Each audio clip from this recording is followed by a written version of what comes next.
Seguinte, tá aparecendo já a prova para você? Tá, Você tá no celular ou no computador?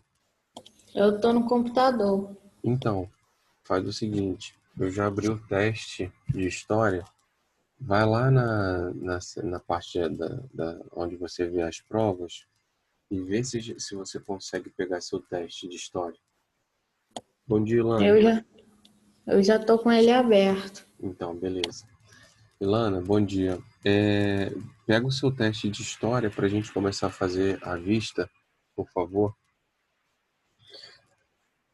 E agora eu vou explicando o que vai ser feito. O que acontece? Hoje, como ontem, eu vou fazer a vista do teste e vocês, ao final, podem ter que fazer o exercício para melhorar a nota. No caso, hoje, eu vou repetir as notas só para vocês relembrarem, mas você, Eric, e a Ilana não vão precisar fazer esse exercício para poder aumentar a nota. Quem teria que fazer não está presente. Então, olha só. A Aisha ficou com 20, o Caio ficou com 40, a Giovana com 47, João Gabriel com 27, Kathleen com 7. Esses foram os alunos que têm que fazer a atividade. Agora é o nome dos alunos que vão fazer, que tiraram nota azul. Carla 60, desculpa, Carla 60, Eric 67, Ilana 73, Justine 67, Maria Júlia 80, Pedro Henrique 60 e Pedro Rodrigues 73. É claro que se vocês quiserem esses nomes que eu falei, desde a Carla até o Pedro Rodrigues, esses alunos que tiraram nota azul, caso queiram fazer para poder aumentar a nota, pode também, tá bom? Aham. Deixa eu fazer uma pergunta. Deixa eu ver quem está presente. Eric, Ilana ou Pedro Henrique? Alguém tem contato direto com a Aisha? Eu mando na Senec, mas ela demora para responder. Ah, tá. Não, porque eu tô Tem tentando. como falar com ela no. Às vezes eu falo com ela no Instagram. Porque eu tô tentando falar com ela e ela não responde mais. Eu não sei o que está acontecendo. E ela não mandou as atividades. Por exemplo, a prova de filosofia ela não mandou. E a atividade de ontem, de geografia, ela não fez. Vai ficar com nota vermelha. Fazer o quê, né? Se você puder falar com ela depois, Lana, eu te agradeço. Bom, bom dia, Tá bom. Carla. Carla chegando. Pedro também está aí, Pedro Henrique. Pedro, não sei se você ouviu, Carla também não ouviu. Pedro ficou com 60 e a Carla também ficou com 60. Ou seja, vocês não vão ter que fazer a atividade de hoje, tá? Acabando a vista do teste aqui, vocês podem sair. Eu já falei com o Pedro, já falei com o Eric, mas eu não sei se vocês três já viram. O teste de vocês está aberto lá, para vocês poderem abrir e verem as questões de história que vocês erraram. Então vamos lá, para a gente poder conversar. Questão número 1. Já está na número 1 aí, Eric? Aham. Tá. Então eu vou fazendo a leitura, vou dando as respostas e vou perguntar qual que vocês marcaram. Caso vocês não concordem com a questão, a chance de tentar anular é agora, para eu poder dar o ponto para vocês. Então vamos lá. Vocês leram nessa questão número 1 o texto 1 e o texto 2. Antes de eu começar, todo mundo conseguiu abrir o teste? Ilana, Pedro e Carlos. Não tô conseguindo abrir aqui não, mas eu lembro qual que eu marquei, eu acho. Lembra? Então tá. Não, Na hora que eu ver, eu acho que eu. porque o teste eu já liberei. Quando eu libero para um, todos têm acesso. O Eric já conseguiu. Tenta mais uma vez aí. Carla, tenta Não, eu pegar não lá. tô conseguindo sair daqui da tela. Ah, tá. Mas então vamos lá. Então depois de vocês lerem o texto número 1 e número 2, vem a pergunta. À luz desses textos, de acordo com seus conhecimentos a respeito da vinda da família real para o Brasil, marque a alternativa correta. Eu vou ler a correta e vou esperar respostas de vocês sobre isso. Então, olha só. Correta é a letra C, que diz que ambos os textos, tanto um quanto o 2, demonstram a precariedade da infraestrutura e a baixa qualidade de vida dos brasileiros aqui na colônia. No século XIX e nos dias atuais, respectivamente, podendo-se concluir que muitos desses problemas ainda não foram sanados. Alguém marcou diferente disso? Ah, eu marquei a B. Então vamos ver se a B está certa. Não, Então vamos lá, eu não marquei. Eu marquei esse. acertar. Bom dia, Carla, e bom dia, Pedro. Vocês estão falando lá no chat. Qual a questão que vocês marcaram nessa? Vamos ver se a letra B é. Tá também, vamos ver. O texto ilustra as péssimas condições de infraestrutura de saneamento e de higiene da cidade do Rio de Janeiro de 1808, em 1808. Já o texto 2 enaltece o encontro Rio mais 20 e os relevantes resultados obtidos nas discussões. Primeiro, Eric, que esses resultados relevantes aqui, ó, da Rio mais 20, isso é uma mentira danada, porque não houveram resultados relevantes nesse encontro do Rio mais 20. Eles se juntaram para poder questionar as questões ambientais, mas infelizmente não teve resultado relevante nenhum. Nenhum. E também o texto 2, ele só vem para complementar, para mostrar que problemas do Brasil colônia não foram resolvidos até o século XXI, não foram resolvidos. Por isso que a letra B está errada. Tá bom? Aham. Carla e Pedro, vocês marcaram alguma outra questão que querem questionar? Bom, o silêncio me faz entender que não, né? Então vamos para 2.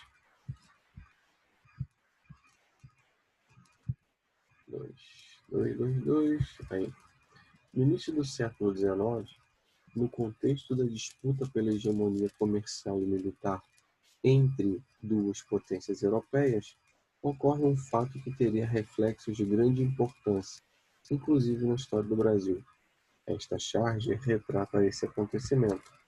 Então, vocês estão vendo os ingleses à esquerda e vocês estão vendo os franceses à direita. Então, esse muro aqui, pessoal, ele retrata o quê? Ele retrata o bloqueio continental que a França fez a todos os países europeus para que eles não comercializassem com a Inglaterra. Porém, a Inglaterra, aqui está mostrando um buraquinho, ó, através da sua imponência, a Inglaterra conseguiu ainda assim comercializar com alguns países. Por exemplo, portugueses. Tanto é verdade que foi justamente pela quebra do bloqueio continental que a França impôs ao Portugal que a corte portuguesa teve que sair fugida para o Brasil, escoltada por navios ingleses. Ok? Ok. Alguém quer reclamar essa? Alguém marcou outra alternativa? Ilana, Carla, Pedro. Então tá, o silêncio. Não. Beleza. O que está escrito ali no chat? Não está entendendo? Deixa eu ver. Gente, o professor tá mudo para vocês, eu não consigo escutar. Ah, tá. Não, Carla. Agora você me escuta, Carla? Peraí, deixa eu digitar aqui. 2000. Respondendo a Carla, pessoal. Vamos lá. Terceira questão. Aí a conquista da Europa. Tá mostrando as conquistas da França, né? Olha aí, em laranja. Eu não tô conseguindo. Ah, tá. Faz o seguinte. Peraí, gente. Só um minuto que a Carla tá falando que não tá conseguindo escutar. Eu estou.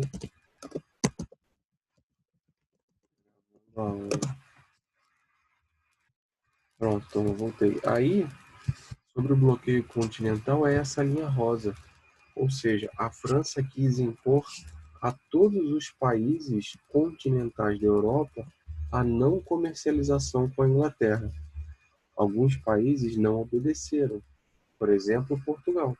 Portugal não obedeceu a essa imposição e acabou comercializando com a Inglaterra. Então vamos à pergunta. O mapa representa o bloco continental imposto por Napoleão. Essa decisão proibiu o comércio de países europeus com a Inglaterra. Sabendo da política do governo napoleônico, conclui-se que o bloqueio continental teve por objetivo o quê, pessoal? É óbvio, né? Aqui, ó, enfraquecer a economia inglesa para a conquista do território pelo exército francês. A ideia é essa mesmo, era enfraquecer economicamente a Inglaterra para que na hora da guerra, na hora que os franceses invadissem, conseguissem dominar aquele território. Alguém marcou alguma diferente dessa? Não. Então vamos para a próxima. A Eric marcou? Não. Então vamos para a próxima. Beleza. As questões estavam boas de fazer, não estavam muito difíceis. Olha a imagem dos escravos. E aí vem a pergunta. Jean-Baptiste Debré foi um pintor francês que desembarcou no Brasil em 1816, como um dos integrantes da missão artística francesa. Além de criar representações do cotidiano brasileiro, Debré também teve a função de colaborar na instituição da Escola de Belas Artes do Rio, a pedido de Dom João VI. A chegada da missão artística francesa e a criação da Escola de Belas Artes foram consequência do quê, pessoal? O que fez com que a Escola de Belas Artes, construída, né, criada aí também pelo Debré, isso foi consequência do quê? Vamos ver se vocês lembram, antes de eu dar a resposta. Da chegada deles, da família real. Perfeito, é isso aí. Da chegada da família real, por quê? Porque até então o Brasil era visto apenas como uma área de exploração. Então, no caso da família real portuguesa, eles entendiam que não precisava haver desenvolvimento. Porém, quando a família real portuguesa chegou aqui, no Rio de Janeiro, eles perceberam que tinham que ter alguns tipos de infraestrutura, até mesmo para a própria família real poder aproveitar. Então, isso só aconteceu porque a família real veio para o Brasil. Ok? Então, a letra D. Alguém marcou diferente disso? Não. Eu não. Então só para dar uma acrescentada aí, além da questão das artes, que foi a pedido de Dom João VI, Dom João VI também criou o Banco do Brasil. Criou não, né? Mandou que fosse construído, né, o Banco do Brasil. Outros tipos de universidades. Então, esse tipo de infraestrutura ela foi desenvolvendo com a chegada deles aqui mesmo. Vamos para a questão número 5. O início da estreita relação entre África e América data do período colonial. Aí, pessoal, nesse textinho vem falando sobre a questão escravocrata, tá? Então, olha só, a liberdade para os escravizados no Brasil ocorreu no fim do segundo reinado com a Lei Áurea, de 1888. Então, vamos à pergunta. A respeito da escravidão africana no Brasil, assinale a alternativa correta. Então, vamos para a correta. A chamada questão escravocrata está ligada à crise do segundo reinado e diz respeito à crescente propaganda abolicionista em meio à sociedade brasileira, na segunda metade do século XIX, que identificava na escravidão um sinal de atraso, uma mácula a ser superada. E é verdade, pessoal. Por quê? Dom Pedro II, ele também era a favor do término da escravidão. Porém, os grandes fazendeiros do Brasil, eles exploravam essa mão de obra escrava ainda e não aceitavam o fim da escravidão. Então, Dom Pedro II, ele não podia ir contra aos fazendeiros que bancavam, que patrocinavam a sua vida aqui no Brasil. Por isso que ele não podia ir contra. Tanto é verdade que a Lei Áurea só foi assinada quando Dom Pedro saiu do Brasil e foi para a França para poder se cuidar da sua saúde. Tanto é que quem assina a Lei Áurea é a filha de Dom Pedro II, a princesa Isabel. Ok? Alguém marcou alguma diferente dessa? Eu marquei a A. Então vamos ver. Eu não lembro qual que eu marquei, mas eu entendi. Então vamos lá. Durante o primeiro reinado, Dom Pedro I, quando da outorga da Constituição de 1824, comprometeu-se a abolir gradativamente a escravidão. Não, não foi isso não. Contudo, essas leis não foram colocadas em prática, o que gerou a expressão leis para inglês ver. Não foi não, é. Dom Pedro I, ele nunca teve a ideia de acabar com a escravidão aqui no Brasil. Até mesmo porque Dom Pedro I, ele, ele nasceu e viveu num regime de um regime impositor, de um regime de reinado. Primeiro do seu pai, né, em Portugal, e depois aqui no Brasil. Então, para ele, Dom Pedro I, era comum ter escravos. Isso era normal, tá? Por isso que essa... Desculpa, por isso que essa tá errada. Tá bom? Aham. A próxima. Questão número 6. O retorno da família real portuguesa para Portugal em 1821 e o fato de Dom João VI deixar aqui seu filho Dom Pedro de Alcântara como príncipe regente relaciona-se diretamente com a independência do Brasil. Após o dia 7 de setembro de 1822, teve início o primeiro reinado. Assinale a alternativa que apresenta corretamente uma característica desse período. Então, está pedindo para a gente marcar uma característica do primeiro reinado, ou seja, quando Dom Pedro I assume. Vamos lá. A resposta está dando que é o seguinte: o poder centralizado apoiado principalmente no poder moderador. É isso mesmo. O poder centralizado e o poder moderador, os dois estavam na mão de Dom Pedro I. Primeiro foi o poder centralizado, onde Dom Pedro I fazia e desfazia tudo o que ele quisesse. Porém, pessoal, a partir de uma pressão mais popular, de uma pressão dos políticos também aqui no Brasil, Dom Pedro acabou, vamos dizer assim, afrouxando um pouco as regras e deixou o poder ser dividido em 4 poderes: o legislativo, o executivo e o judiciário. Esses 3, cada um com as suas respectivas funções, que vocês já sabem quais são. Porém, todos esses 3 poderes passavam pelo poder que vocês estão vendo aí na última palavrinha, que é o poder moderador. Ou seja, Dom Pedro deu doce para a criança, mas só deixava a criança chupar esse doce quando ele queria. Por quê? Tanto o legislativo, quanto o executivo, quanto o judiciário, eles só conseguiam criar as leis, executar as leis, caso Dom Pedro, que era o poder moderador, deixasse. Ok? Ok. Você marcou, Ilana, Eric, vocês marcaram algumas das outras questões ou não? Eu não. Não. Então vamos para a próxima. Vocês entenderam o que eu expliquei do poder moderador?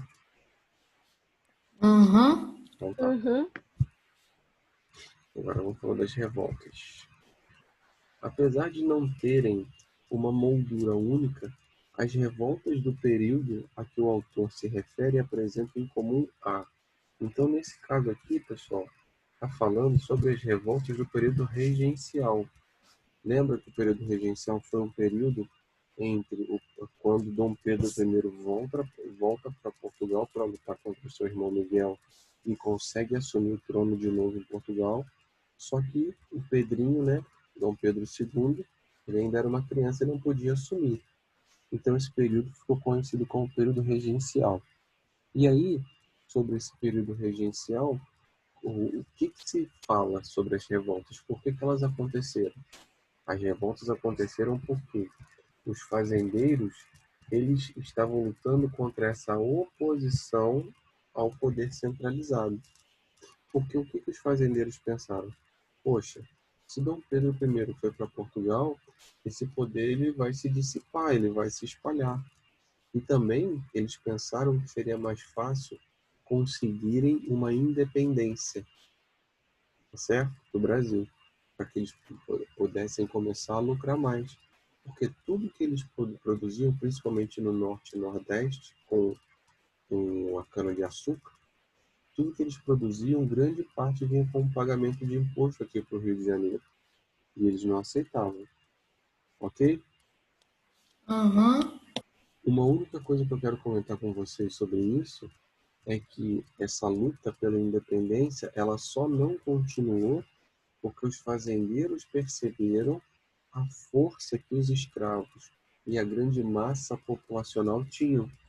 Então, se os fazendeiros perceberam que se esses camponeses, esses pobres e os escravos lutassem e conseguissem a independência contra o Brasil, né, no caso lá o Nordeste conseguisse a independência, essa população ia querer também se livrar desses grandes fazendeiros.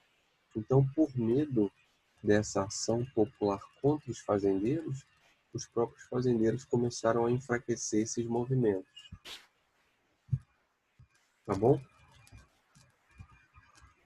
Aham. Então tá.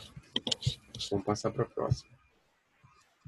Então é para vocês entenderem como que esses fazendeiros eram pessoas muito podres, porque eles queriam a independência, eles queriam não pagar mais impostos ao Rio de Janeiro, só que eles viram que a força dos escravos era tão grande, tão grande, tão grande, que eles ficaram com medo dos escravos terem a noção dessa força e tentarem a sua, vamos dizer assim, a sua libertação, como aconteceu no Haiti também. Então vamos lá. Continuando. Tá acabando já, tá? Visando solucionar problemas mencionados no texto, o governo regencial fez o quê, pessoal? Esse problema mencionado no texto são problemas que aconteceram durante o período regencial. Então, o que o governo regencial, o que a Trinca Una fez? Olha só, a Trina, né? Ele realizou reformas da Constituição brasileira, criando assembleias provinciais com mais poderes. Ou seja, o que o governo regencial fez? Ele não descentralizou tanto o poder, porém, ele deu mais poder a esses territórios que produziam, as províncias, a província da Bahia, a província de Pernambuco, principalmente, tá? Porque eram os maiores produtores do país. Alguém marcou diferente dessa? Eu marquei a D. Então vamos ver.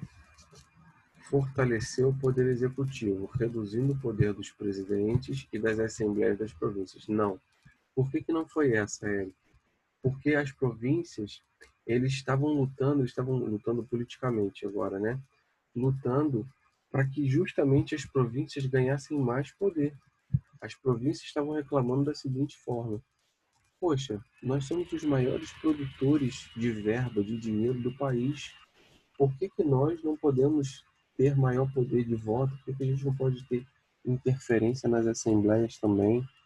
Então, tentando evitar as guerras provinciais, as guerras regenciais que acabaram acontecendo, o governo regencial ele acabou primeiro a Trina Una, né? Eles tentaram, vamos dizer assim, dar um cala-boca nas províncias, dando maior poder a elas. Tá certo? Por isso que tá errado a que você marcou. Aham. Então tá. Milano, tá ouvindo? Oh. Tá. Então vamos lá. A respeito da história do Brasil, julgue as afirmativas como verdadeira ou falsa. Então vamos lá. As duas primeiras tá dando como verdadeira, então não vou nem perder tempo de ler, a não ser que vocês achem que elas estejam erradas. Vocês, Eric, Ilana, Pedro, Carla, quem está presente aí, acha que a primeira e a segunda tem alguma coisa de errado? Não. Então eu vou explicar para vocês a terceira, porque ela está errada. No período regencial, As disputas políticas foram totalmente abandonadas devido à instabilidade decorrente das revoltas populares, como foi o caso da Sabinada na Bahia, Cabanagem no Pará e da Balaiada no Maranhão. Gente, isso aí está totalmente errado porque as disputas políticas não foram totalmente abandonadas devido a essa instabilidade política, não. Justamente essas disputas, elas ficaram mais acirradas, porque enquanto essa guerra acontecia, enquanto esses conflitos regenciais aconteciam, no Rio de Janeiro aqui, as disputas políticas elas ainda continuavam. Por isso que essa está errada. Ok? Tudo bem, Eric? Tudo bem, Lana? Alguém marcou diferente? Não. Então, beleza. Pedro, tá faltando você falar, hein? Nossa, vamos lá. Ao analisarem... não, essa já foi. Estou repetindo. Desculpa.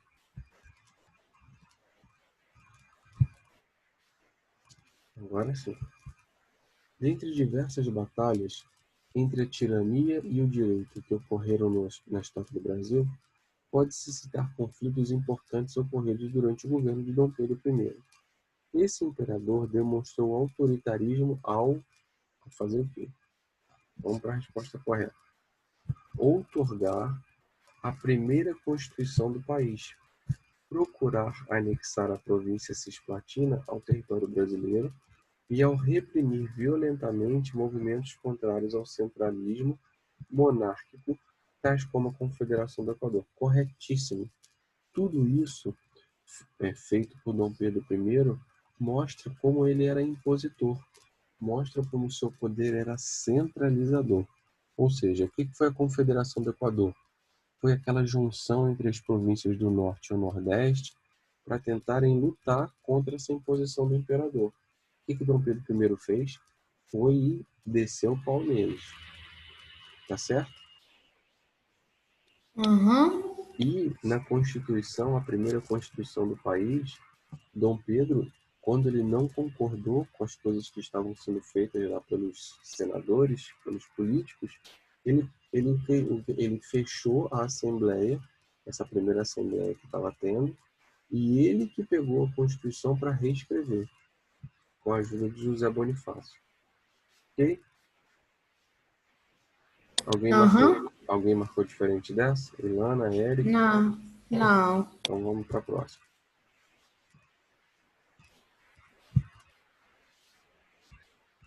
Em 1823, durante o primeiro reinado brasileiro, a Assembleia Constituinte foi dissolvida. Esse ato pode ser explicado, entre outras razões, pelo quê? Então vamos lá, estou falando da Assembleia de 1823, que foi a questão que a gente acabou de fazer, né, gente? Eu acabei de dar a resposta para vocês. Ela aconteceu por quê? Porque houve um descontentamento do imperador com esse projeto. E aí, o que ele fez? Ele acabou fechando a Assembleia em 1823 e ele que reescreveu todas as leis que ele acreditava que seriam corretas, dando poder para ele mesmo. Tá certo? Então, a resposta correta é a letra D. Eu acabei falando a resposta na questão anterior e tinha esquecido dessa. Alguém marcou diferente? A única coisa que eu não comentei com vocês em sala de aula é que isso que o Dom Pedro fez, Dom Pedro I, foi denominado como Constituição da Mandioca. Só. Mas o resto eu comentei. Alguém marcou diferente dessa? Não. É ele que marcou a correta? Essa daí eu marquei. Ilana?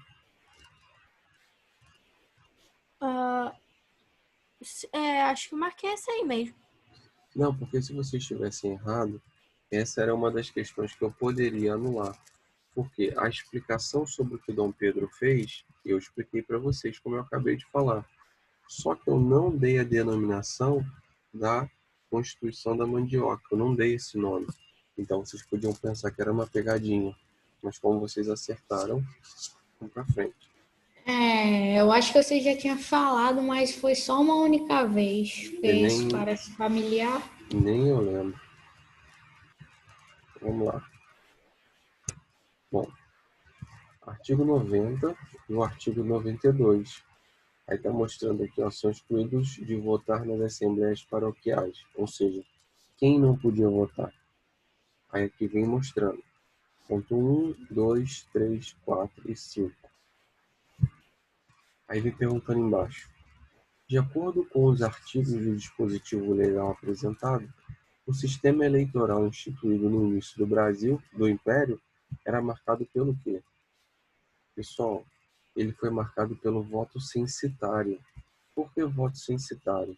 Só podia votar quem tivesse comprovadamente terras em seu nome.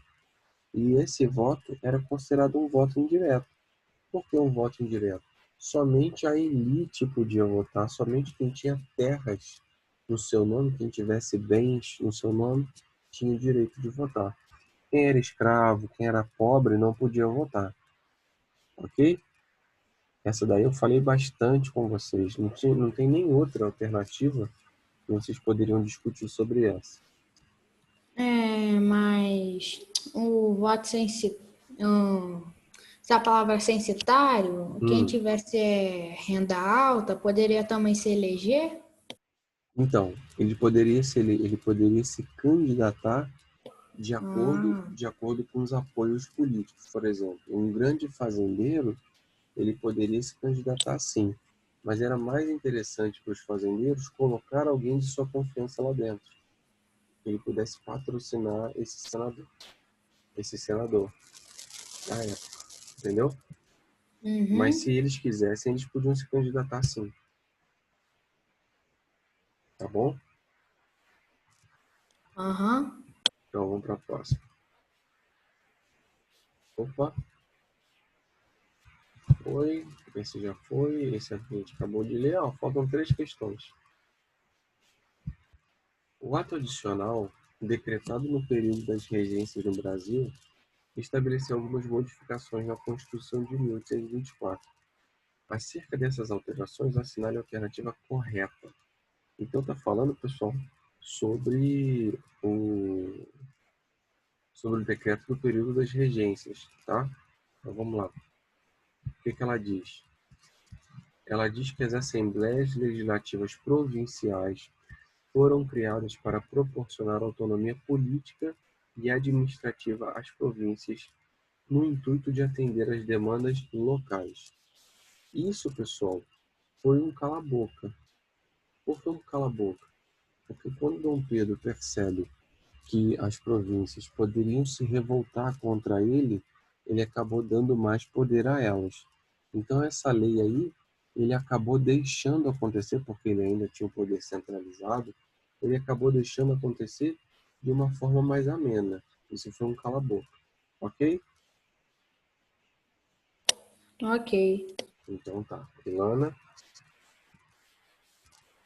Ok.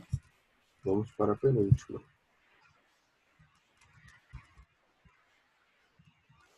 A Constituição de 1824 definiu os rumos da estrutura brasileira após a independência. Esse documento estabelecia em seus artigos, vamos lá, a consagração de Dom Pedro é de 1824, então foi feita por ele, né, gente? A consagração de Dom Pedro como imperador do Brasil, mantendo um membro da família Bragança, no caso da família real, no poder. O que isso quer dizer? Isso quer dizer que, independente da política, sempre alguém da família real continuaria no poder. E isso é verdade. Tanto é, quando Dom Pedro I vai embora e deixa Bonifácio, né, com seu filho, o seu filho, independente de ser novo, ele tinha o direito ao trono, porque ele era da família Bragança. Ok? Ok. Então vamos para a última. Sobre a Confederação do Equador, analise as afirmativas seguintes. Aqui está dando que a correta é a 1 e a 4. Então eu não vou nem ler a 1 e a 4 e vou explicar por que a 2 e a 3 estão erradas. O movimento foi fortemente reprimido pelas forças imperiais e chegou a enviar o brigadeiro Francisco de Lima e Silva, pai de Duque de Caxias, ao Piauí. Nesse caso, o movimento ele foi reprimido, sim. Só que no livro não fala que Duque de Caxias, no caso do Duque de Caxias, ele tenha ido diretamente ao Piauí só. Ele foi para poder fazer, ele foi a, ai meu Deus, esqueci a palavra. Ele foi a revolta regencial lá no sul, na Guerra dos Farrapos. E no 3, o projeto revolucionário de formação de uma república confederada recebeu o apoio imediato das províncias do Ceará, Paraíba, Rio Grande do Norte, Alagoas e Piauí. Nesse caso, pessoal, o Ceará, Paraíba, Rio Grande do Norte, Alagoas e Piauí, eles quiseram sim se tornar independentes, mas de nenhuma forma eles fizeram isso de uma forma confederada, ou seja, eles não se uniram. Até por isso eu acho que não deu tão certo. Desculpa. Até por isso eu acho que não deu tão certo essas revoltas. As revoltas lá da Sabinada, da Balaiada, a revolta dos Farrapos, elas aconteceram de forma separada. Não foram todas no mesmo ano. Até mesmo por isso que a Guarda Nacional conseguiu vencer. Tudo bem? Alguém marcou diferente disso? Não. Então, alguma pergunta? Não. Tá, olha só. O que eu vou fazer agora, Eric, para quem está presente, Eric, Ilana e Pedro. Ilana e Pedro, Ilana e Eric e o Pedro, vocês têm nota azul. Eu vou mandar agora, depois do intervalo, no chat da Senec, as atividades que os alunos terão que fazer para poder tentar aumentar a nota. Só que quem tem a obrigação de me entregar é Aisha, Caio, Giovana, João Gabriel e Kathleen, que não estão presentes. Caso vocês queiram, e como vocês estão presentes, eu vou dar essa chance de vocês escolherem. Vocês vão querer fazer ou não? A nota já está boa. Não, fica Não. tranquilo. Se não quiser fazer, vocês já têm nota. Então tá, Ilana não quer. Ah, vou Eric, fazer. Eric vai fazer? Pedro, você vai fazer ou não? Bom, acho que ele não está nem presente, não está respondendo, então não vou enviar também. Então, tá certo. Não, ele não vai fazer. Beleza, então ele não quer fazer. Tá, é um direito, vocês têm nota azul. Então, eu vou mandar agora no chat da Senec para o Eric e para esses que eu já falei, para eles poderem ter o tempo de fazer a atividade. Tem até 11h10 para terminar. Caso não dê para terminar, eu vou aguardar até o final da tarde, tá? A Ilana e o Pedro estão liberados e lá na Senec Digital eu vou passar a atividade agora, ok? Então tá. Ok. Um abraço a todos. Só vai passar essa atividade, né? Só. Vocês que não ficaram com nota vermelha estão liberados, Tá bom. tá? Até segunda. Tchau para vocês. Tchau.